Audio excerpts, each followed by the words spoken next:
BNP এবং আওয়ামী লীগ এই মানুষটাই তো তাদেরকে ভোট দিয়ে পাঠায়, পাঠানোর পর জানে যে তারা দুর্নীতি করবে, তারা দুর্নীতি করেছে, তারপর যখন দুর্নীতি শুরু করে তখন আবার এই মানুষটাই হায় হুতাশ করা শুরু করে।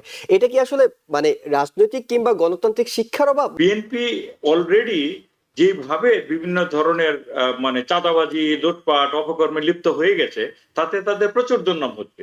দুর্নাম হলে পরে প্রতিটা দিন যাচ্ছে আর বিএনপির স্বরূপ উদ্ঘাটিত হচ্ছে, মানুষজন তাদের প্রতি বিমুখ হচ্ছে। যদি মনে হয় এই সরকার 5 বছর থাকার কোনো উদ্দেশ্য তাদের নেই, তারা একটা সুনির্দিষ্ট এজেন্ডা নিয়ে এসেছে, সংস্কার করবে, এবং সেই সংস্কার করতে তারা যদি জুন পর্যন্ত সময় নিয়েও নেয়, অর্থাৎ জুন পর্যন্ত যদি হয়ও, সেখানে এত আপত্তি কেন? বাংলাদেশি পিপল চায় না, যেটা জরিপে দেখা যাচ্ছে, they don't like to see any corrupt people, they don't like any corrupt people coming to the power and do the same thing they did 10 years ago. তারা যদি আইন শৃঙ্খলা পরিস্থিতিটা খুব কন্ট্রোলে রাখতে পারতো, যেমন মব জাস্টিস যেগুলি হচ্ছে বাংলাদেশে, র্যান্ডম রেপ টেপ হচ্ছে, এগুলি যদি বন্ধ করতে পারতো, তাহলে আমার ধারণা সাধারণ জনগণ ইলেকশনের নাম গন্ধও তুলতো না। বিএনপি বাংলাদেশের অন্যতম প্রধান বিরোধী দল এই মুহূর্তে, তারা প্রধান উপদেষ্টার সঙ্গে একটা বৈঠক করেছে, যে বৈঠকে তারা নির্বাচনের সুনির্দিষ্ট সময় জানতে চেয়েছিলেন। প্রধান উপদেষ্টা ডক্টর মোহাম্মদ ইউনূস তাদেরকে বলেছেন ডিসেম্বর থেকে জুন তারা সন্তুষ্ট হতে পারছে না। তারা বলছে ওয়াই নট অনলি ডিসেম্বর, এখানে আবার জুনের অপশন কেন আসবে? তারা এটা নিয়ে দলের মহাসচিব স্পষ্ট করে বলেছেন তারা খুবই অসন্তুষ্ট, তারা কোনো সন্তুষ্ট হতে পারছে না। আপনার কাছে কি মনে হয় যে যদি মনে হয় এই সরকার 5 বছর থাকার কোনো উদ্দেশ্য তাদের নেই, তারা একটা সুনির্দিষ্ট এজেন্ডা নিয়ে এসেছে, সংস্কার করবে, এবং সেই সংস্কার করতে তারা যদি জুন পর্যন্ত সময় নিয়েও নেয়, অর্থাৎ জুন পর্যন্ত যদি হয়ও, সেখানে এত আপত্তি কেন? I really don't know. I don't know যে বিএনপির active vice chairman president Begum Jia যেটা বলছে, they met in London yesterday. So I don't know, but আমার কাছে যেটা মনে হচ্ছে যে what, even আমেরিকাতে যখন প্রাইমারি ইলেকশনের ব্যবস্থা আছে, and there's a lot of new generation Gen Z যে আমরা ইলেকশনে ইনভলভ হই, they became congressperson, eventually senator, they became governor, এবং এখানে যেসব করাপশন গুলো হয় আমেরিকাতে, তাই না, এখানে কাউন্সিলম্যান থেকে শুরু করে স্টেট সিনেটর সবাই যদি কেউ anybody involve with corruption, eventually that person is prosecuted এবং তারা কিন্তু জেলে যায়। কিন্তু ইভেন আমেরিকাতে যারা professional politician, eventually they are involve with some kind of corruption in long run. So বাংলাদেশের থার্ড ওয়ার্ল্ড কান্ট্রিতে আমরা দেখে আসছি দুইটা party, they feel like they own this country, this part of them, তারা ওনারশিপ মনে করে।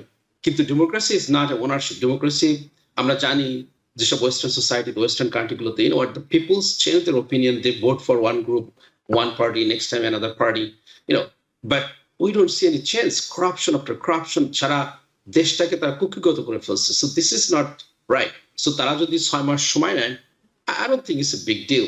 December to June, if you could, আপনারা যখন বিএনপি যখন 15 বছর সার্ভাইভ করছে, they couldn't do anything, they couldn't remove Aoumi League from the power. So এখন তারা ছাত্র জনতারা একটা গভর্নমেন্টকে তারা রিমুভ করছে, দে আর ট্রাই টু ফিক্স সামথিং, তারা একটা সমস্ত লটা চেঞ্জ করার চেষ্টা করতেছে, বা বিহাইন্ড দ্য সিন যারা এগুলোকে টেক কেয়ার করবে, যে ইলেকশন গুলোকে কাউন্ট করবে, যেসব ইনস্ট্রুমেন্ট গুলো আছে, তারা যদি সেখানে কোনো প্রকার সংস্কার আনে যেটা বলতেছেন, so why not be patient little bit, যাতে ফেয়ার অ্যান্ড ফ্রি ইলেকশন হোক, মানুষ তাকে ভোট দিক, যে যাকে পছন্দ হোক তারা ইলেক্টেড করুক। It's not only BNP, there's a lot of other organizations, Jamaat Islam as a Jatiya Party, as Aoumi League, and there's a lot of other people, independent party, there's a new party formed in the Bangladesh. So everybody has right to express, and সেটা যদি করার মানে right environment create না হয়, then as vote দিলে তো again another crop people could be elected, and we're going to go back to the square one again. সেই একই অবস্থা হয়ে যাবে, তাই না? So আমার মনে হয় তারা যেহেতু এতদিন 15 বছর আওয়ামী লীগের আন্ডারে তারা সার্ভাইভ করছে, তারা দেশের থেকে বাইরে গেছে, তাদের নেতা কর্মীরা অনেক জেলে গেছে, সো এখন why not another few months, তাদেরকে পেশেন্স হওয়া উচিত। They should work with this new government under the Dr. Yunus, এবং ultimately it might bring something very good for this country. আমরা জানি এখন বাংলাদেশে অনেকেই ইনভেস্ট করার জন্য তারা ইন্টারেস্টেড, তারা অনেক কিছু করতেছে। So those are the things people, Bangladeshi লোকরা ওয়েট করতেছে। বাংলাদেশি পিপল চায় না, যেটা জরিপে দেখা যাচ্ছে, they don't like to see any corrupt people, they don't like any corrupt people coming to the power and do the same thing they did 10 years ago. So they want to have a new party, new way to run this country.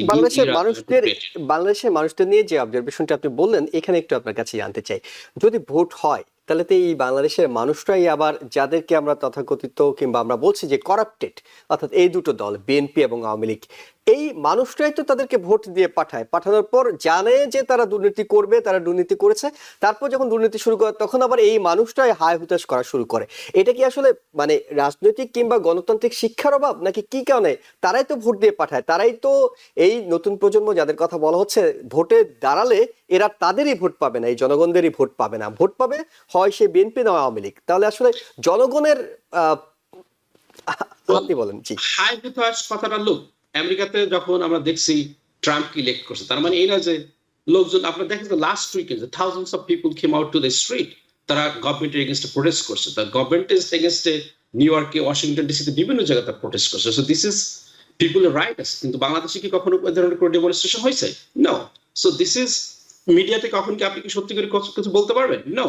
আপনি কোনো একটা article লিখতে পারবেন, একটা opinion পেজে কোনো কিছু লিখতে পারবেন? This is the part of democracy. So এই ধরনের কোনো ফিল্ড বাংলাদেশে এখনো তৈরি করা হয়নি। So those are part of the instrument বাংলাদেশের ডেমোক্রেসি। সো হাই হুতাশ করা ঠিক বলবেন না। আপনি বলেন হয়তো we could have a different party, we could have a different person beside Awami League এবং BNP. That could be from the new generation থেকে তারা হয়তো very honest, very clear, they will not be corrupted. So we have to hope for the best. তার কারণ আপনারা দেখেন Malaysia থেকে দেখেন, ইন্দোনেশিয়া দেখেন, ওয়েস্টার্ন কান্ট্রিগুলোতে দেখেন, they are electing and selecting the new generation people. এবং তারাই কিন্তু they could build the country better than previous corrupted party. G, professor doctor M Khalekuzzaman, আপনার কাছে জানতে চাই সেটা হলো যে কোথাও কোথাও কোনো জায়গা থেকে 5 বছর এই অন্তর্বর্তীকালীন সরকার থেকে যেতে চায় এমন একটা গুঞ্জন, আভাস, গুজব উঠছে। এমনকি স্বরাষ্ট্র উপদেষ্টা নিজেও বলছেন যে জনগণ বলছে আমরা 5 বছর থেকে যাই। আরে ভাই, বললে আপনার না বললেও পারতেন। আপনি কি সেটাকে সমর্থন করেন কিনা যে জনগণ বলছে, আপনি বলছেন কেন? কিন্তু প্রফেসর ডক্টর মোহাম্মদ ইউনূস বিদেশি প্রতিনিধি যারাই তার সঙ্গে দেখা করতে যাচ্ছে তাদেরকে স্পষ্ট করে বলছেন না, আগামী জুনের মধ্যে, সর্বোচ্চ জুনের মধ্যে আমরা নির্বাচনটা চাই। সেক্ষেত্রে বিএনপি চাইছে পারলে আগামী কালকে নির্বাচনটা হোক, ওরা কোনোভাবে জুনে যেতে চাচ্ছেন না। হয়তো বিএনপি জুনেও যেতে চায়, রাজনৈতিক একটা কৌশল থাকে, রাজনৈতিক কৌশলটা থাকে যে আমি চাপ দেবো ডিসেম্বরে যাতে সর্বোচ্চ জুন পর্যন্ত যায়, 5 বছর না যায়। বিএনপি কি কৌশলের অংশ হিসেবে এটি করছে, নাকি বিএনপি ভয় পাচ্ছে যে সামনের দিনগুলোতে যত দিন বেশি যাবে নতুন রাজনৈতিক দল গুছিয়ে উঠবে, বিএনপির জনপ্রিয়তা কমবে, এ ধরনের আশঙ্কা থেকে কি তারা তাড়াহুড়া করছে, নাকি সত্যিকারের গণতন্ত্র রক্ষার জন্য তারা আসলে তাড়াহুড়া করছে বলে আপনার কাছে মনে হয়? এখন প্রফেসর ইউনূস যেই কথাটা বলেছেন অল এলং যে ডিসেম্বর থেকে জুনের মধ্যে ইলেকশন হবে, এটা থেকে তো তিনি সরে আসেননি। তাদের উপদেষ্টারা কেউ কিছু বলছে, এগুলি ব্যক্তিগত উদ্যোগে বলছে। এমনকি স্বরাষ্ট্র উপদেষ্টার কথা আপনি যেটা একটু আগে উল্লেখ করলেন, তিনি কিন্তু একটা বর্ণ ব্যাখ্যা দিয়েছেন যেটা তার কথা না, মানুষজন তাকে পাশ থেকে বলছিল। ঠিক আছে, এখন বিএনপি কেন এত দ্রুত ইলেকশন চায় এটা তো আমরা জানি যারা পলিটিক্সটাকে ফলো করি বাংলাদেশে। বিএনপি অলরেডি যেভাবে বিভিন্ন ধরনের মানে চাঁদাবাজি, লুটপাট, অপকর্মে লিপ্ত হয়ে গেছে, তাতে তাদের প্রচুর দুর্নাম হচ্ছে। দুর্নাম হলে পরে প্রতিটা দিন যাচ্ছে আর বিএনপির স্বরূপ উদ্ঘাটিত হচ্ছে, মানুষজন তাদের প্রতি বিমুখ হচ্ছে, এবং বিএনপি এটা বুঝতে পারছে এটা যদি কন্টিনিউ করে তাহলে হিতে তাদের পক্ষে আর মানুষজন থাকবে না, আস্তে আস্তে কমতে থাকবে, বাড়বে না। এটা একটা প্রধান কারণ। আর একটা কারণ হচ্ছে আপনি যেটা বললেন নিজেই, যেখানে এক ধরনের রাজনৈতিক কৌশল হিসাবে তারা আর কি মেক শিওর হতে চাচ্ছে যে প্রফেসর ইউনূস ডিসেম্বরের মধ্যে না হলেও জুনের আগে যাতে অবশ্যই নির্বাচনটা দেয়। কিন্তু এটা যদি আমার ব্যক্তিগতভাবে মনে হয় যে প্রফেসর ইউনূসের যে বর্তমান অন্তর্বর্তীকালীন সরকার, তারা যদি আইন শৃঙ্খলা পরিস্থিতিটা খুব কন্ট্রোলে রাখতে পারতো, যেমন মব জাস্টিস যেগুলি হচ্ছে বাংলাদেশে, র্যান্ডম রেপ টেপ হচ্ছে, এগুলি যদি বন্ধ করতে পারতো, তাহলে আমার ধারণা সাধারণ জনগণ ইলেকশনের নাম গন্ধও তুলতো না, যদি পুরো জিনিসটা কন্ট্রোলে রাখতে পারতো। হ্যাঁ, আইন শৃঙ্খলা পরিস্থিতি যদি কন্ট্রোলে থাকতো, মানুষ নিরাপদ বোধ করতো। জিনিসপত্রের দাম কিন্তু অতটা বাড়ে না এই বাংলাদেশে, কারণ বাংলাদেশের জিনিসপত্রের দাম সারা জীবনই বাড়ে, সেইভাবেই বাড়ে, রমজানে বাড়ে না, আপনারা জানেন। অর্থাৎ আমার কাছে মনে হচ্ছে আইন শৃঙ্খলা পরিস্থিতিটা যদি নিয়ন্ত্রণে রাখতে পারতো, তাহলে সাধারণ জনগণ ভোট চাওয়ার ধারে কাছে যেত না। তারা বলতো 5 বছর না হোক, আপনাদের যতটা সময় প্রয়োজন ততটা সময় থাকে। এখন দেখুন, যখন এই সরকার ক্ষমতায় আসলো, নতুন সরকার, বিএনপি তো তাদেরকে সমর্থন করেছিল, তাই না? তারা তাদের স্বীকৃতি দিয়েছে, তাদের সমর্থন করেছে, এবং তারাও বলছে যে আমরাও সেই আন্দোলনের অংশ ছিলাম বিএনপি।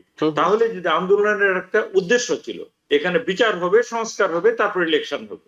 আপনি বিচার সংস্কার এগুলি বাদ দিয়ে তড়িঘড়ি করে ইলেকশন হয়ে আপনি যদি আবার আগের নিয়মে ইলেকশনটা করেন, তাহলে তো আপনার এই যে দুর্নীতিগুলি হতো, এগুলি সংস্কার ছাড়াগুলি বন্ধ করা যাবে না। কিছু কিছু বেসিক দুর্নীতি, বেসিক সংস্কার তো প্রয়োজন। এই সংস্কারের জন্য প্রফেসর ইউনূস 161টা সংস্কার কমিশনের রেকমেন্ডেশন নিয়ে এসছে, এবং তারা সমস্ত রাজনৈতিক দলগুলি ইনক্লুডিং বিএনপি, জামাত, সবের সাথে তারা আলোচনা করছে। 161টা সংস্কারের মধ্যে আপনারা কয়টাতে রাজি আছেন? সবগুলি রাজনৈতিক দলের সাথে যখন তাদের কথা বলা শেষ হবে, তখন তারা একটা জুলাই সনদ ঘোষণা করবে।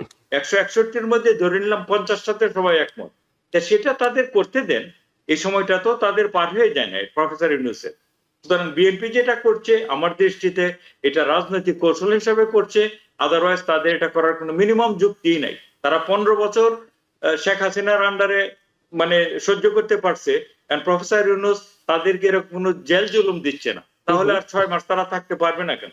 আমি তো মনে করি সমস্ত সংস্কারগুলি আগে হওয়া প্রয়োজন, বিচারটা আগে হওয়া প্রয়োজন। তার জন্য যদি 1 বছর 2 বছরও লাগে, ব্যক্তিগতভাবে আমি মনে করি সেটাই হচ্ছে অঙ্গীকার ছিল এই আন্দোলনের, যে সংস্কার হবে, বিচার হবে, তারপরে হবে ইলেকশন। আবার অন্য একটা প্রশ্ন করার জন্য যতটা সময় প্রয়োজন ততটা সময় তাদের নেওয়া প্রয়োজন।